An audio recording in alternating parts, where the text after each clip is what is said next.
All right, hello physicists. Okay, I wanted to finish the example from class yesterday that shows breaking down the normal force into its vertical and horizontal components. So, to recap,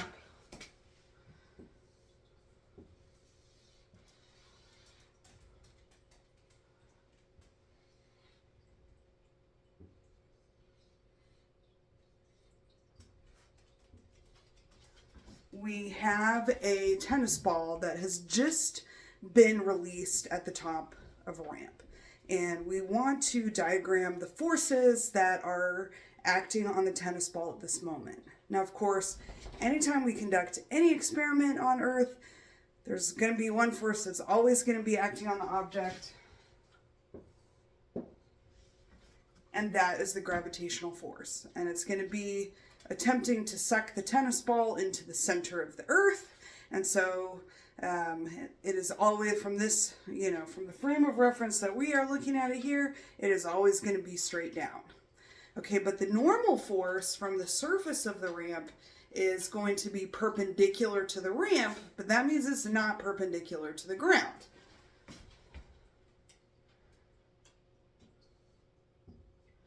So there's going to be this other force here that, again, it's at right angles to the ramp, but it is not parallel or perpendicular. It's not at any kind of right angle to the ground and therefore to the gravitational force. So the reason that at this point in theory, we could break this down into any angle components. Why aren't we breaking it up into 45-degree components? Why aren't we breaking it up into 30, 60 components? We have a choice here as to how we try to break up these vectors in order to be able to compare the parts that match and the parts that don't match between the two vectors. But the reason that we're always breaking it up into its vertical and horizontal components is because this guy right here is never going to change. Okay, as long as we're doing our experiments on Earth, we are not going to be able to modulate the gravitational field. We haven't figured out how to do that yet. There's no gravity battery. And so what that means is anything that is not the gravitational force is going to need to be broken up into its vertical and horizontal components so that we can compare it to the gravitational force. So that means this guy here, maybe we can do some, oops, I'm making a mess. We can do some fun colors.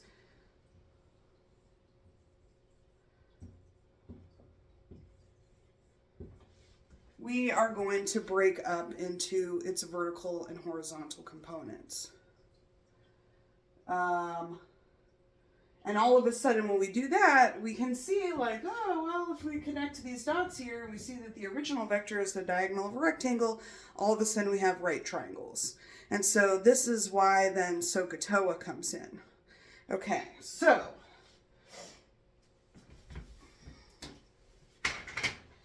then it's the angle that we know in this scenario and the angle that's really easy to measure is this one, theta. Okay, but theta right now is pretty far away from what is happening from the vector for the normal force. So we've got to do a little bit of trigonometry, geometry. Oh, sad. That guy's dead. Fun. And so I'm going to redraw this diagram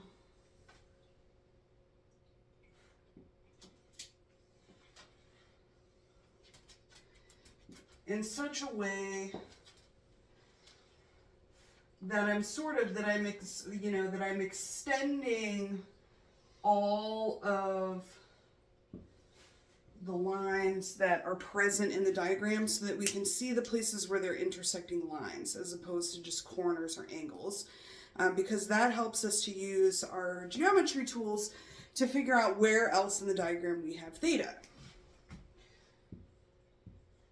So we know this guy is theta right here, and because we have a rectangle, we know that that means that this guy must also be theta. And because these, because we know that this is 90 degrees, because remember, this one is the normal force, but we know that here, this is also 90 degrees because this line is vertical and this line is horizontal. That means that this angle here also has to be theta. So we're kind of doing a little bit of sort of geometry kaleidoscope. It's like, how does that particular angle continue to get reflected and refracted through the rest of the lines that make up this diagram? We don't really need it, but we can also see, for example, for the same reason, this one has to be theta. So we see that when we have a ramp, the ramp is part of a right triangle. But because the normal force is perpendicular to the surface of the ramp, we're also introducing another set of right angles. And therefore, this is why we end up having this situation where whatever the theta is, it's showing up again and again and again.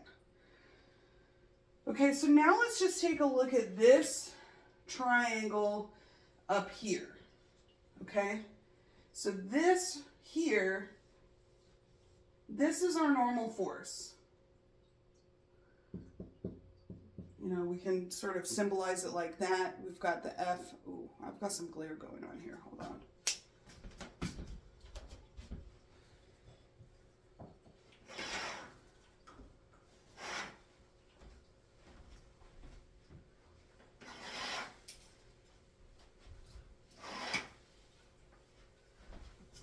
Okay, that's helped that out a little bit there.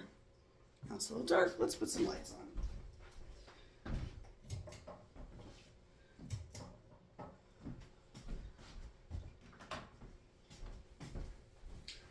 Okay, so here's our original normal force that we are going to break up into its vertical. Oops, I've made that a little bit tall there.